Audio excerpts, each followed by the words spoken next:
أستغفر الله العظيم الذي لا إله إلا هو الحي القيوم وأتوب إليه.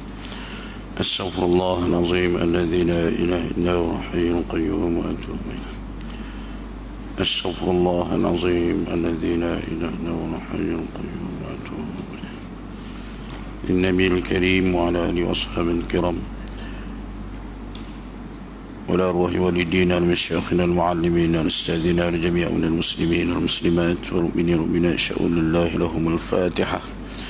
أعوذ بالله من الشيطان الرجيم. بسم الله الرحمن الرحيم.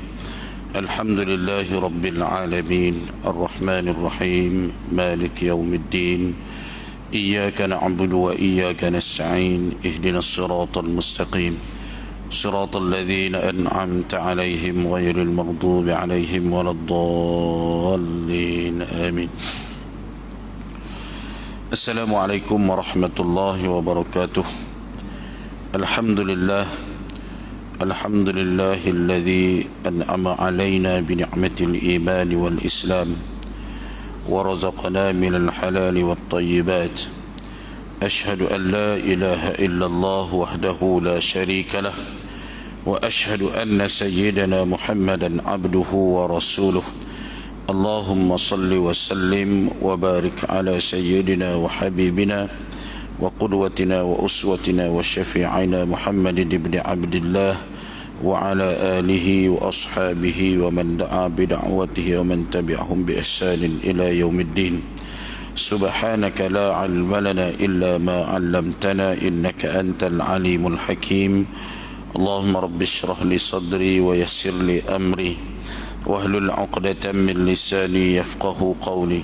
اللهم أغننا بالعلم وزينا بالحلم وأكرمنا بالتقوى وجملنا بالعافية. اللهم فقهنا في الدين وعلمنا التأويل واجعلنا من عبادك الصالحين واهدنا إلى صراطك المستقيم. اللهم اجعلنا من الذين يستمعون القول فيتبعون أحسنه. ولا حول ولا قوة إلا بالله العلي العظيم. ولا حول ولا قوة إلا بالله العلي العظيم. لا حول ولا قوة إلا بالله العلي العظيم. اللهم آمين. قد قال الله تعالى في كتاب العزيز وهو أصدق القائلين بعد أعوذ بالله من الشيطان الرجيم. يا أيها الناس كلوا مما في الأرض حلالا طيبا ولا تتبعوا خطوات الشيطان إنه لكم عدو مبين. صدق الله العظيم. Alhamdulillah, ini pertama sekali kita panjatkan syukur pada Allah Subhanahu wa taala. Kita diberikan kekuatan, kelapangan masa, kesihatan, taufik dan hidayah oleh Allah Subhanahu wa taala untuk kita terpilih di kalangan orang-orang yang menghidupkan rumah Allah dan orang-orang yang memenuhi tuntutan untuk menuntut ilmu selagi mana kita mampu bagi membolehkan kita memahami ayat-ayat Allah Subhanahu wa taala. Mudah-mudahan dengannya akan meningkat iman kita dan bagi membolehkan kita memahami cara-cara beribadah seperti mana yang disyariatkan oleh Allah Subhanahu wa taala. Mudah-mudahan dengannya akan memperbaiki amal kita kepada Allah Subhanahu wa taala. Iman dan amal ini sebagaimana yang disebut dalam khutbah yang lepas menjadi prasyarat untuk kita mendapat kejayaan yang hakiki di sisi Allah Subhanahu wa taala. Dan untuk itu, di mana yang disebut dalam ayat yang saya bacakan dalam khutbah hari itu, kita perlu mempunyai sifat sabar di atas segala apa yang ditentukan oleh Allah Subhanahu wa taala. Sabar dalam melaksanakan ketaatan, sabar menjauhi maksiat, dan sabar di atas musibah yang diturunkan oleh Allah Subhanahu wa taala sebagai ujian. Nak tunai kebaikan ini pun perlu kepada kesabaran. Bukan senang. Sebab tu tersebut bila kita dapat hadir ke masjid menunaikan solat fardu secara berjamaah, ini merupakan satu sifat, satu kesabaran yang tinggi. Sebab tu kalau kita tengok tuan-tuan,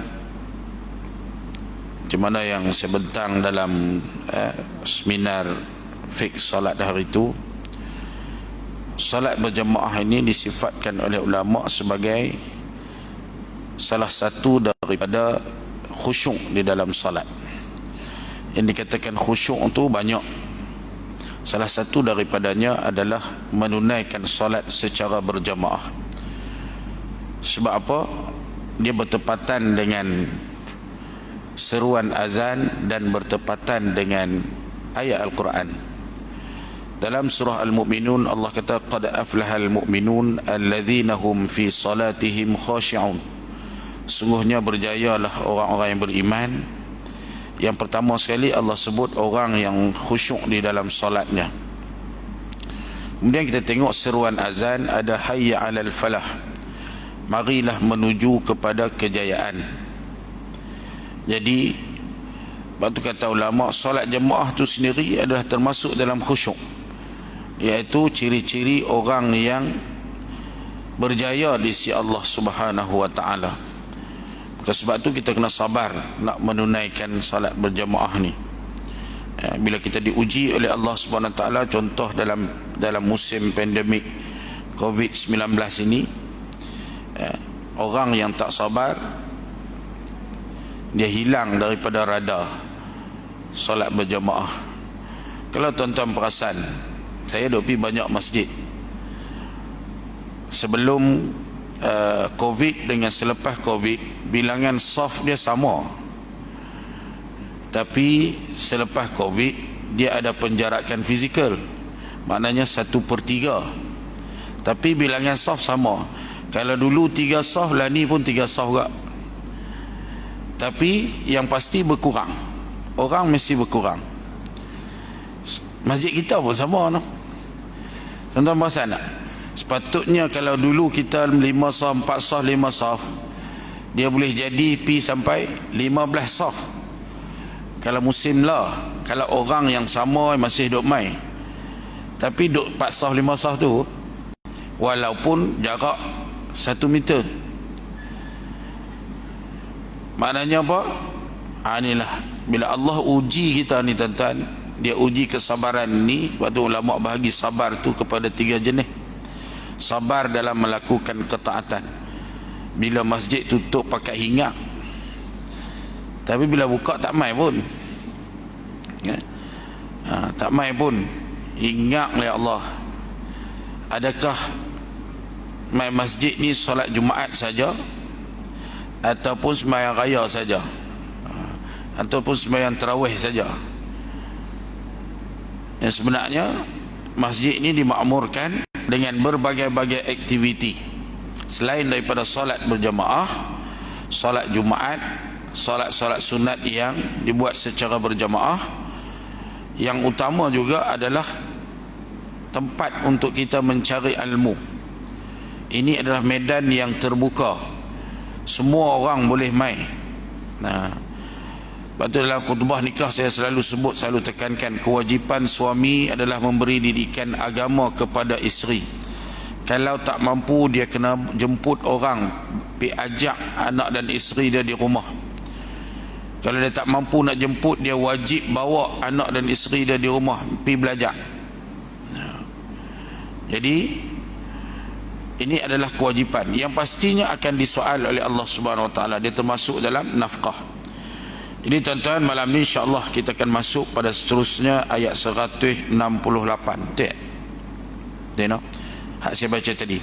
Ya ayyuhan nas kulu mimma fil ardi halalan tayyiban wa la tattabi'u khutuwatis syaitan innahu lakum aduwwum mubin.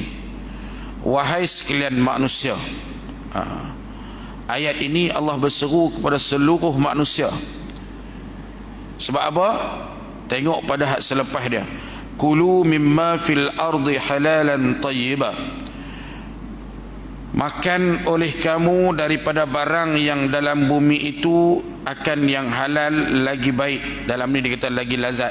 Tayyiba ni lebih pada lagi baik. Allah tak sebut ya ayyuhallazina amanu. Allah sebut ya ayyuhan nas. Maknanya makan benda yang baik, benda yang halal ini bukan seruan kepada kepentingannya hanya kepada orang beriman saja. Orang tak beriman, manusia yang tak beriman pun sepatutnya memberi penekanan kepada makanan yang halal dan baik ini. Sebab tu nak berhujah kata tak boleh haram arak sebab orang bukan Islam nak minum, tak boleh. Sebab apa? Benda hak Allah hak larang, benda hak Allah larang ni semua hak tak elok. Benda yang Allah haramkan ni tak elok kepada orang beriman, tak elok juga kepada orang tak beriman, orang kafir. Arak tak elok kepada orang beriman sebab mabuk ni, bila mabuk ni dia buat benda tak ikut akal, tak boleh fikir. Habis orang kafir, adakah mereka mabuk boleh berfikir? Mereka pun tak boleh fikir apa tu. Sebab tu bab makan hak halal, hak elok ni Allah seru pada ya ayyuhan nas, wahai sekalian manusia. Sebab kalau hak kafir dibiarkan mabuk, hak beriman tak mabuk, tuan-tuan, kebaikan dia bukan hanya kepada orang beriman. Kerosakan yang dibawa hasil daripada mabuk tadi akan melibatkan semua orang. Sebab tu kita dah tengok, telah terbukti depan mata orang yang mabuk, kemudian yang kena langgar orang beriman, hak tak minum arak pun, hak kena rogol, hak kena itu, hak kena ini. Orang hak tak mabuk, kalau sama-sama mabuk, hampa punya pasal tapi duk kena kata. Jadi sebab tu benda yang tak elok ni Allah seru kepada ya ayyuhan nas. Dulu kita pernah gempak kes penyakit berpunca daripada babi, betul tak? Apa nama? JE. JE no? Japanese apa dah? Lupa dah E tu.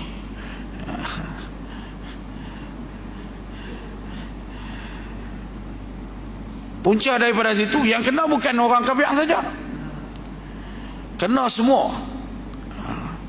Ni pun dengar kata mula-mula hari tu dia sebut pasal makan juga Covid ni kan, pasal makanan juga. Allah dia sebut dah haram dia pun makan juga, tapi bila berjangkit habis semua. Sebab tu seruan makanan yang halal dan baik ini Allah seru kepada semua manusia.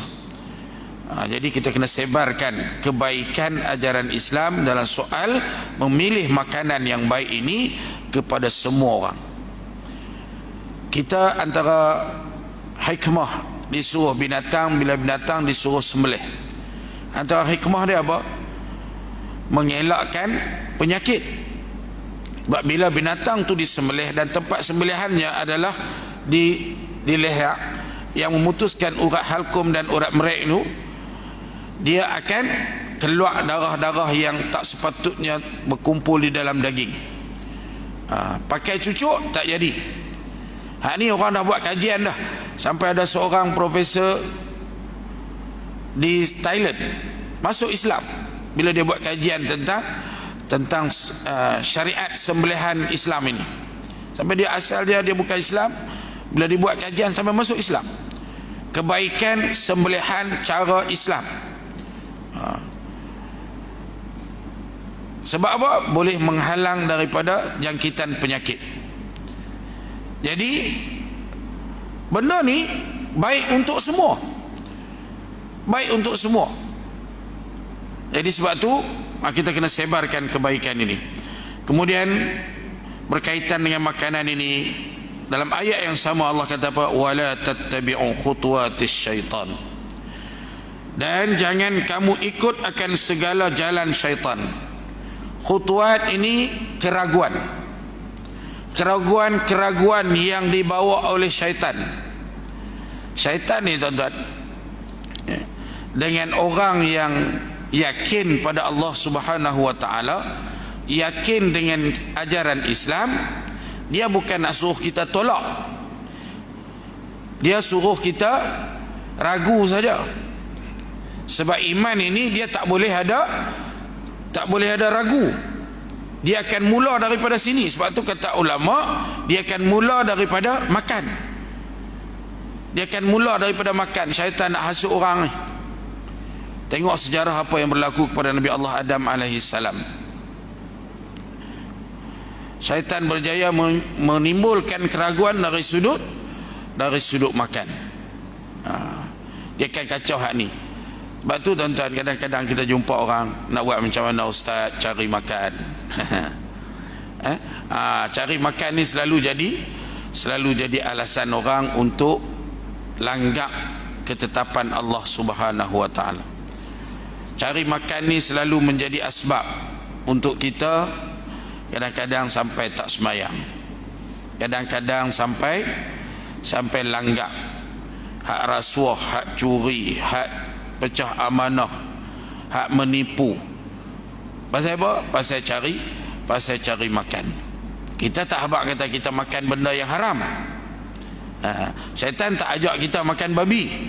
Dia tahu dah orang Melayu dengan babi ni, kalau buh babi semangkuk dalam hidangan yang hak lain semua halal, ada babi semangkuk hak lain pun dia tak makan. Macam tu lah kita kan. Tapi kalau tak tahu dia sapu juga. Tapi cerita kalau tahu, apa Azam nak makan? Duduk satu meja bulat elok, daging lembu ada, ayam ada, ikan pun semua, 3 rasa apa semua ada, semangkuk babi, seketui ya daging, buat gulai, nak makan tak? Pakai tak makan dah kita. Kita tak makan dah. Tapi hak dia ada, hak ragu ni yang dia kacau. Sebab tu disebut di sini khutuat, keraguan-keraguan yang dibawa oleh syaitan untuk merosakkan kehidupan manusia. Dia bawa keraguan ni tuan-tuan. Dalam bab makan, dalam bab kita mencari rezeki, ada keraguan-keraguan. Tu kita kena jaga. Sebab tu ulama kata apa? Dia mula dengan makan minum. Dia mula dengan makan minum. Ayat Quran ni pun sebut, saya kita tengok. Innahu lakum aduwwum mubin, sesungguhnya syaitan itu bagi kamu adalah musuh yang nyata. Bila sebut musuh yang nyata ni, dia akan cari jalan. Syaitan dia mengetahui macam mana nak merosakkan manusia. Dia dah berjanji dah depan Tuhan, Rabbi bima aghwaytani la uzayyinanna lahum wa la ughwiyannahum ajma'in. Wahai Tuhanku, engkau dah hukumkan aku ni sesat. Kata, aku bersumpah aku akan hiaskan manusia sehingga mereka menjadi sesat dengan dunia. Dia buat dalam bentuk perhiasan. Nampak macam elok, tapi sebenarnya benda tu la uzayyinanna lahum fil ard. Aku akan nescaya akan perhiaskan mereka dengan dunia ni, kata syaitan. Dia bersumpah di depan Allah. Lam tu lam sumpah, lam lil qasam. Aku bersumpah aku akan perhiaskan manusia supaya dia nampak benda hak dunia, benda hak sesat ni cantik, benda hak sesat ni betul, benda hak sesat ni elok. Wala ughwiyannahum ajmain, dan aku bersumpah aku akan kesesatkan mereka semuanya. Tapi dia sebut apa? Illa min ibadikal mukhlasin, melainkan hamba-Mu yang ikhlas. Hak ni dia tak boleh kacau. Orang semayang dia kacau cara orang semayang. Orang hak main masjid dia kacau cara orang main masjid. Hak tak main dia kacau cara hak tak main. Dia nak kacau tak mana? Dia nak kacau tak nak merosakkan ibadah kita. Orang hak main mungkin dia kacau tak riak, dia kacau tak ujub, dia kacau tak takbur, dia kacau tak sum'ah. Orang hak main. Orang hak tak main dia kacau biar dengan benda-benda lain, sibuk dengan benda-benda lain. Tapi dua-duanya rugi. Jadi sebab tu kita kena ada ikhlas. Ni hak dia sendiri mengaku. Dia kata melainkan hamba-Mu yang ikhlas. Sebab tu kita nak nampak ni tuan-tuan, kita ambil ikhlas. Ikhlas ni paling mudah bagi kita orang awam. Ingat hak 27 tu aku pergi semayang dapat 27. Kan? Mai awal nak berebut azan, hak tu azan dapat lagi.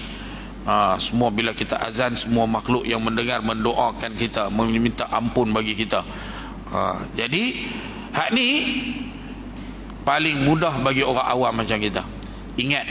Ingat kita pi ni pasal nak dapat ganjaran lebih. Pun jadilah walaupun itu tingkatan yang paling rendah dalam bab ikhlas. Tapi sekurang-kurangnya termasuk dalam ikhlas. Dia akan kacau. Sebab tu disebut dia akan musuh kita yang nyata. Innama ya'murukum bisu'. Tengok, lepas dia kacau kita buat makan, dia akan ajak kita buat apa? Bisu', jahat. Baru dia ajak kita buat jahat. Dia kacau kita buat makan dulu. Bila dah mula orang tak ambil kisah buat makan, buat jahat ni akan mudah untuk syaitan hasut. Sebab tu kita makan ni kena jaga. Makanan yang halal, makanan yang baik, makanan yang mengikut syarak ni jaga. Sebab apa? Dia jadi darah daging kita. Bila jadi darah daging kita, kalau benda tu benda baik, insya-Allah syaitan nak ajak kita buat jahat, kita boleh bertahan. Tapi kalau benda tu benda hak tak elok duk masuk jadi darah daging kita, syaitan nak ajak buat benda jahat ni mudah. Jadi langkah yang kedua baru dia ajak kita buat jahat. Hak mula timbul keraguan dalam bab makan.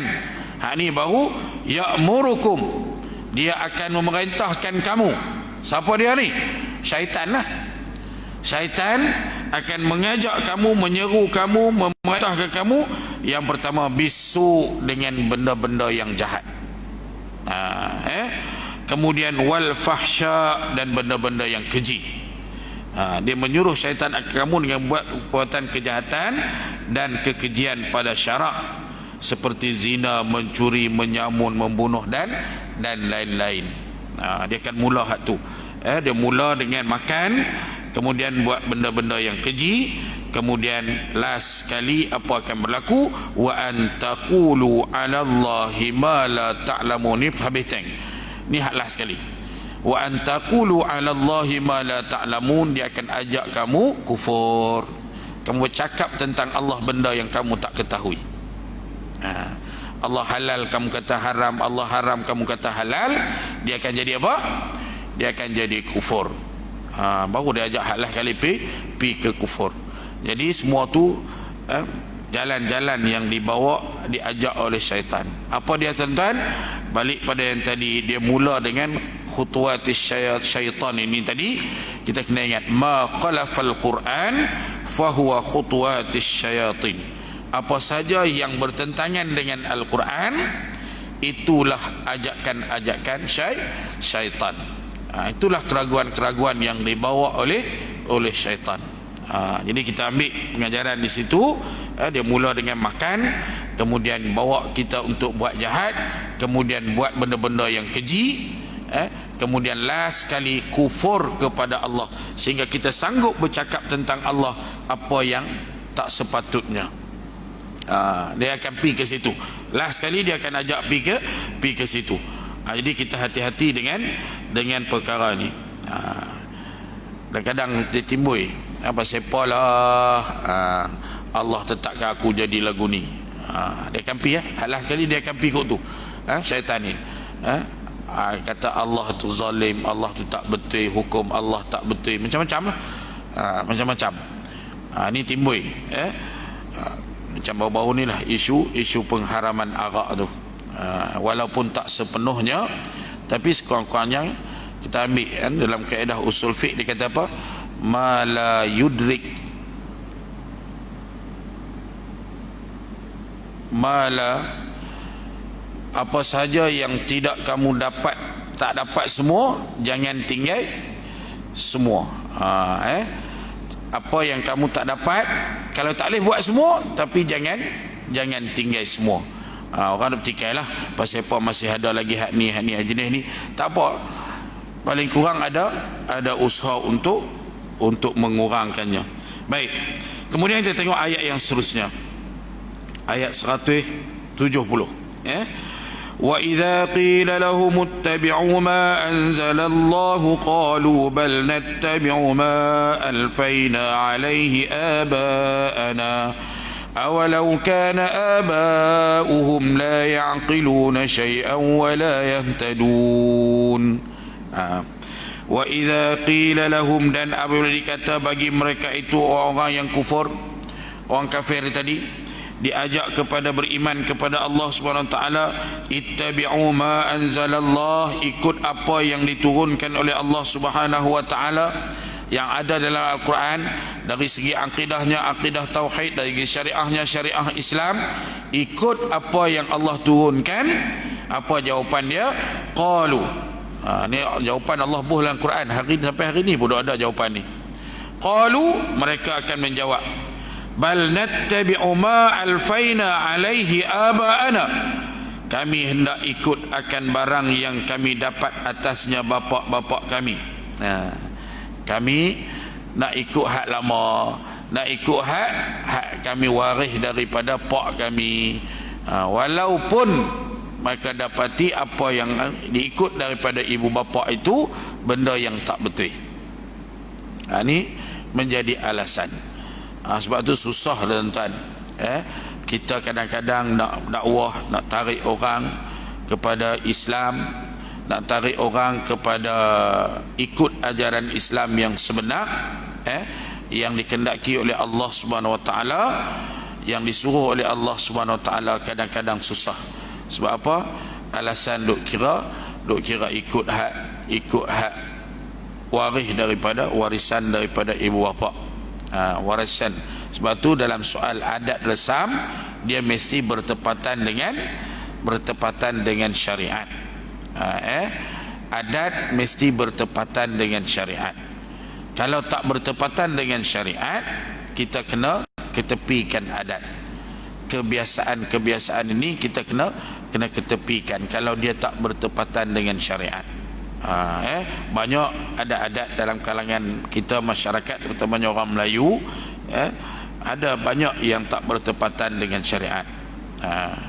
Adat sambut anak, daripada mula sambut anak. Lepas itu adat antaranya lagi apa lagi? Adat nikah kahwin. Kemudian adat bila berlaku kematian. Ini pun banyak juga. Benda-benda yang bertentangan dengan syarak, yang boleh merosakkan, kadang-kadang sampai pada tahap boleh merosakkan akidah.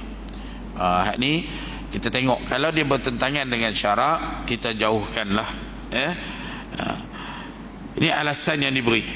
Kami nak ikut apa yang kami waris daripada pak kami, mak pak kami, daripada sembah asnam dan mengharam suap, dia panggil sini, dan bahair. Suap itu unta betina. Ni ada resam orang Arab lah, dalam buat sembahan kepada berhala mereka. Sembelih. Kita orang Melayu pun kadang-kadang ada juga bab-bab ni, sembelihan. Walaupun benda ni semakin hari semakin hilang, jangan dihidupkan semula benda yang dah hilang. Serupa juga dalam adab budaya adat resam bila nikah kahwin ni. Dulu hilang dah cerita bab joget lambak apa semua ni kan. Alah ni kau duk mai balik pula dah.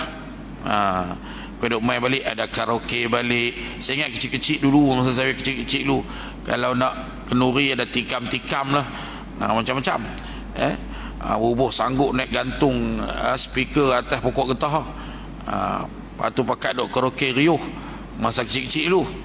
Lepas tu hilang pergi dah. Dan ni kau duk mai balik pula dah. Tapi cara baru lah. Tapi hukum dia sama ya, jahiliah. Benda yang bertentangan dengan Al-Quran, benda yang bertentangan dengan syarak, membuat pilih cara lagu mana pun, tetap dia bertentangan. Ni duk mai balik. Kita kena hati-hati tuan-tuan. Sebab apa? Terutama bila walimatul urus ni. Sebab apa? Dia melibatkan hukum. Buat tu hukum dia sunat. Orang yang kita jemput untuk hadir, hukum dia wajib. Tapi dia boleh berubah menjadi hukum haram hadir bila ada aktiviti maksiat. bila ada jamuan yang haram, dia berubah menjadi haram. Haram tu sebab apa? Sebab tuan rumah. Ini yang tak mau. Yang ni yang tak mau. Patutnya tuan rumah dapat pahala buat walimah ni, tapi dia boleh pi sampai pada tahap dia menjadi sebab orang melakukan perbuatan yang haram. Pakai duk tengok jam, saya risau ke takut habis masa. Pasal ni dia bunyi ni, dia tak bunyi ya. Awalau kana aba'uhum la ya'qiluna syai'an wa la yahtadun. Adakah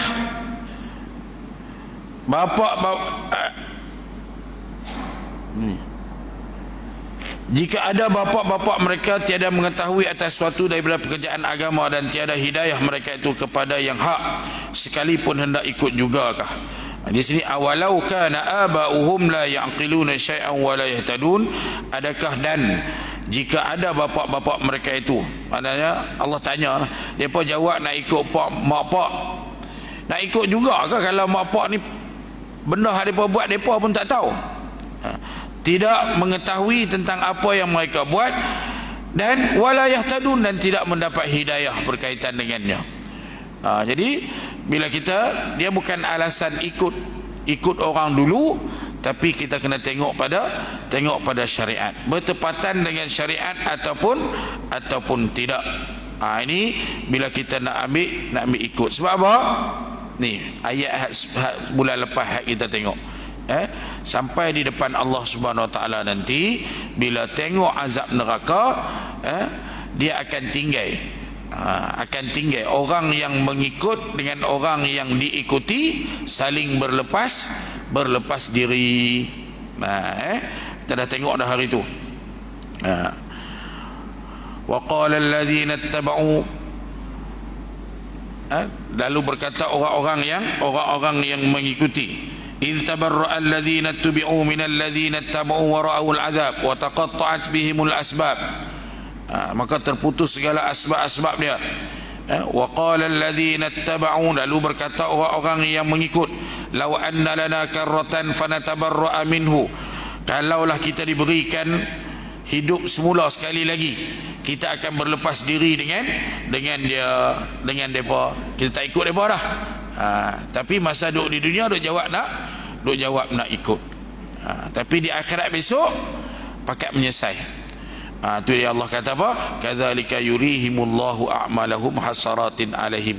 Demikianlah Allah memperlihatkan kepada mereka amalan-amalan mereka yang menyebabkan mereka menyesal di akhirat nanti.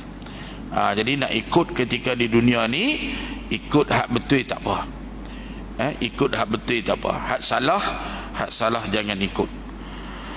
Wa mathalul ladzina kafaru kamathalil ladzi yan'iqu bima la yasma' illa du'a'an wa nida'a summun bukmun umyum fahum la ya'qilun. Ayat 171. Bermula umpama segala kafir dengan orang yang menyeru mereka itu kepada jalan agama itu, kamathalil ladzi yan'iqu, seumpama gembala kambing yang panggil kambing, bima la yasma', dengan barang yang tiada didengar, illa du'a wa nida'a, melainkan seru dan panggil sahaja, tiada faham maknanya. Erti orang kafir pada dengar pengajaran dan tiada ambil tadbir fikiran itu, seperti binatang dengar suara gembalanya sahaja dan tiada faham. Summum bukmun umyun, mereka itu tuli, kelu, buta daripada ajaran agama. Fahum la ya'qilun, maka mereka tiada berakal, fikiran mereka itu akan pengajaran. Maksud dia, orang hak jenis macam ni, dia umpama pengembala kambing, kata Allah Subhanahu Taala. Dia panggil kambing dia awak tak tahu. Kambing dia tak faham. Jangan pergi kau tu, dia duk pergi kau. Mai kau ni dia tak ikut, melainkan ambil kayu katok. Hak tu dia tahu. Tapi orang kafir, orang yang kufur pada Allah ni pun serupalah. Diajak kepada Islam, jangan buat macam tu, jangan ikut jalan tu, jangan langgak perintah Allah, duk buat juga. Tak dengar-dengar. seolah-olah macam kambing tadi. Tuan dia kata jangan masuk pagar orang selagi tak kepung dia duk masuk tu, selagi tak ambil kayu katok. Sama macam tu. Sebab apa? Sebab summum bukmun umyun, mereka ini telah summun, telah tuli, pekak. Bukmun, mereka ini telah bisu. Umyun, mereka ini telah buta. Habis ya. 3 serangkai ni habis ya. Tuli, pekak, tak boleh cakap, kemudian mereka ni buta, tak nampak dah kebenaran. Bukan kata tuli, pekak, buta zahir ni, hati mereka tak boleh faham dah tentang ajaran yang dibawa. Sebab apa? Sebab selalu bagi alasan. Kalau kita tengok ayat Allah ni, bila Allah turunkan macam tu, orang yang takkan dapat hidayah ni sebab apa? Sebab selalu sangat duk bagi alasan bila diajak kepada ajaran Islam. Sebab tu tuan-tuan, kita pun macam itulah. Bila diajak, ini Islam yang sebenar, bukan kata tiru, bukan kata tipu-tipu. Ada dalil daripada Al-Quran, ada dalil daripada hadis. Walaupun kita rasa kita lebih baik, kita lagi pandai, kita ikutlah Al-Quran, ikutlah hadis Nabi SAW, insya-Allah kita selamat. Allah akan bagi hidayah. Kalau selalu sangat bagi alasan kita lebih baik, ada resam kita lagi bagus, akan lama-lama sampai pada tahap Allah kata summum bukmun umyun fahum la yaqilun, lalu mereka tak boleh fikir dah. Tak boleh fikir dah hak mana baik, hak mana buruk. Jadi dalam keadaan macam tu, dia akan merosakkan diri kita kerana jauh daripada hidayah Allah Subhanahu wa taala. Jadi kita kena elak daripada duk bagi alasan. Orang ajak kepada Islam, ingat hanya Islam sahaja, hanya dengan cara taat kepada ajaran Islam sahaja yang akan menyelamatkan kehidupan kita, sama ada di dunia ataupun di akhirat. Jadi nak balik kepada Islam ni, yang pertama sekali kita kena mengaji lah, baru kita tahu hak mana Islam yang sebenar. Yang kedua, kalau kita tak tahu, ikutlah panduan daripada ulama. Saya kadang-kadang saya takut orang hari ni, mereka keji ulama ni macam duk cakap dengan kawan-kawan. Menteri di Jabatan Perdana Menteri kita, Datuk Dr. Zulkifli Al-Bakri ni, orang yang cukup lembut lah, dan tapi dalam SOP bab solat ni, orang kata kat dia, ya Allah, seolah-olah dia tu tak ada ilmu. Datuk tanggunglah nanti di akhirat besok, pasal apa suruh sembahyang jarak. Tapi dia tetap jawab elok. Orang alim, ulama yang adab dia pun hebat, tetap jawab elok. Tapi kita ni tak ada apa-apa ni, seolah-olah lebih daripada mufti pada kata kat alim ulama sampai tak tu. Takut dan dia ada hadis, almarhum Tuan Guru Haji Mak Rifai, dia sebut tentang satu hadis kursi. Esok di akhirat ni tuan-tuan, bila seorang tu dia timbang dan keputusan dia masuk neraka, Allah SWT atas sifat maha penyayang dia ni, dia nak cari asbab untuk menyelamatkan orang ni. Bukan Allah tak tahu, tapi nak cerita, kata ini nak jadi asbab. Allah akan tanya, adakah dia pernah belajar dengan siapa-siapa, mana-mana alim ulama? Dia jawab tak pernah belajar. Adakah dia pernah berkhidmat dengan mana-mana alim ulama? Tak pernah belajar. Adakah dia pernah duduk dalam majlis alim ulama? Tak pernah. Sampai pada tahap last kali Allah suruh juga keluarkan dia daripada neraka. Sebab apa? Sebab dia pernah kenal nama alim ulama. Sampai tahap tu, menjadi asbab. Allah nak ampunkan orang yang dah konform dah dari segi keputusan dia masuk neraka. Allah nak keluarkan dia juga daripada neraka. Allah cari hal ni. Antaranya kelebihan ulama ni lah. Tapi kalau tak langsung nak jawab guna. Kalau kita kenal pun kita duk maki dia, kita duk tak jaga adab dengan dia, ni kita takut. Jadi sebab tu nak balik pada Islam ni, pertama kita belajar.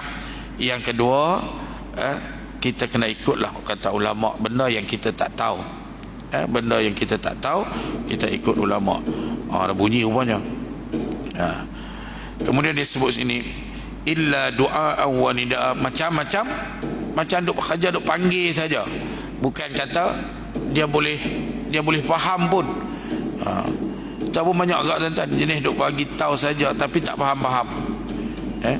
Duk lagu tu lah juga. Ni pun kita kena elak lah. Takut-takut kita jadi orang yang telah dibutakan mata oleh Allah Subhanahu Wa Taala, dipekakkan telinga oleh Allah Subhanahu Wa Taala, dibisukan oleh Allah Subhanahu Wa Taala, sehingga kita tidak nampak, tidak dengar dan tidak mengetahui apa-apa berkaitan dengan kebenaran Islam ini. Bila sampai tahap tu, rosaklah kita. Sampai tahap tu, Allah suruh orang yang berdakwah ni berlepas diri dah. Kerja kamu adalah mengajak. Hidayah adalah milik Allah Subhanahu Wa Taala. Allah nak bagi, dia bagi. Dia tak mau bagi, dia tak bagi dah. Sampailah ke akhirat nanti akan menerima balasan, dan mereka akan menyesal di atas pembalasan yang diterima daripada Allah Subhanahu Wa Taala. Jadi tuan-tuan, malam ni kita berhenti setakat tu. InsyaAllah kita akan sambung semula. Ini berlainan daripada ayat yang dibacakan mula tadi. Ayat yang seterusnya yang kita akan sambung nanti, Allah kata, ya ayyuhalladzina amanu, wahai orang-orang yang beriman, benda yang sama, kulu min tayyibati ma razaqnakum. Pasal apa hak ni pula? Hak tadi ya ayyuhan nas, hak ni wahai orang beriman. Pasal apa? InsyaAllah kita akan tengok nanti, sebab ada tafsiran berkaitan dengannya. Kenapa hak ni diseru kepada orang-orang yang beriman. Wallahu alam. Kita berhenti setakat tu tuan-tuan. InsyaAllah kita akan sambung kemudian. Sekali lagi lah saya nak ingatkan pada semua yang mana telah menjadi ahli badan khairat kematian, hari Jumaat ni kita ada mesyuarat. Penting tuan-tuan kehadiran ahli ini. Sebab apa? Kalau tak cukup quorum, tak boleh buat mesyuarat. Bila tak boleh buat mesyuarat, kita tak boleh hantar laporan. Bila tak boleh hantar laporan, kita takut nanti timbul masalah dari segi pendaftaran kita. Badan kita timbalan setuju, kita semua setuju, kita daftar dengan ROS. Maknanya badan yang sah. Sebab tu kita boleh kumpul dana. Nak kumpul duit ni, dia kena badan yang sah, diluluskan oleh ROS. Jadi ROS ni salah satu daripada syarat dia, mesti hantar laporan mesyuarat agung tahunan setiap tahun. Jadi saya harap sangat-sangatlah hari Jumaat ni, lepas sembahyang Jumaat, siapa-siapa yang jadi ahli mai bermesyuarat, tunggu salah mesyuarat. InsyaAllah kalau tak banyak usul, saya ingat badan ni tak banyak mana, tak ada benda yang kita nak petikai sangat. Cuma mungkin kok ada cadangan-cadangan yang lebih baik, boleh bagi cadangan untuk kebaikan kita bersama. Yang belum jadi ahli, tuan-tuan, sekali lagi lah saya berseru sangat-sangat untuk sama-sama masuk. Kesian pada ahli keluarga yang ditinggalkan kalau kita tak ada apa-apa khairat mati ni. Kita hak mati itu tak apalah, tapi orang hak kena tinggal ni tuan-tuan, lah ni kos dia cukup tinggi. Apatah lagi melibatkan urusan jenazah di hospital. Hospital terpaksa urus, lagi mahal. Lagi mahal. Jangan kata urus di hospital tu free, no? Tak free, 1,000 lebih tu lagi mahal. Jadi kurang-kurangnya sikit sebanyak apa yang kita buat ni dapat bantu, tak banyak pun, RM30 je setahun, no? RM30 je kan. RM30 dapat apa tu? 800. 8 dan 4. 800 untuk ahli, 400 untuk tanggungan. Tu kira banyak tuan-tuan. RM30 ya. Sengaja tak mau kutip ikut kematian. Pasal apa? Kesian kat orang kutip. Lagi bila ada mati baru nak kutip seorang RM2, mati kutip seorang RM2, jadi renyah. Kita kutip RM30 terus.